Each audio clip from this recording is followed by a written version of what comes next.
তোমাদের যাদের খুশকি প্রবলেম আছে বা অনেকদিন থেকে খুশকি সমস্যায় ভুগছো, আজকের ভিডিওটি কিন্তু তাদের জন্য।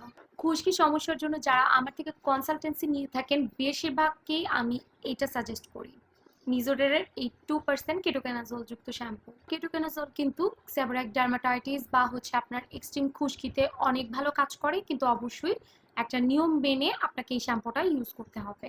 এখন বলে দিব এটা আপনারা কিভাবে ব্যবহার করবেন বা এটার ব্যবহার বিধি। সপ্তাহে 2 দিন আপনি জাস্ট আপনার স্ক্যাল্পে এটাকে অ্যাপ্লাই করবেন। আপনার স্ক্যাল্পটাকে প্রথমে ভিজাবেন এবং হাতে পরিমাণ মতন শ্যাম্পু নিয়ে স্ক্যাল্পে অ্যাপ্লাই করবেন ভালো মতো ফেনা ক্রিয়েট করে, এবং 3 থেকে 5 মিনিট এটা রেখে দিবেন, যেটা এটার গায়েও লেখা আছে 3 থেকে 5 মিনিট রাখা। আমি সাজেস্ট করি 5 মিনিট পর্যন্ত রাখবেন। 5 মিনিট রেখে এরপরে আপনি জাস্ট আপনার নর্মাল পানি দিয়ে শ্যাম্পুটা ওয়াশ করে ফেলবেন, দ্যাটস ইট। আর কোনো কিছুই করতে হবে না। এবং সপ্তাহের অন্যান্য দিন অবশ্যই আপনি আপনার স্ক্যাল্প ক্লিন করবেন মাইল্ড যে কোনো একটা শ্যাম্পু দিয়ে, এবং কন্ডিশনার মাস্ট, কারণ এই শ্যাম্পুটা কিন্তু আপনার হেয়ারকে ড্রাই করে দিতে পারে।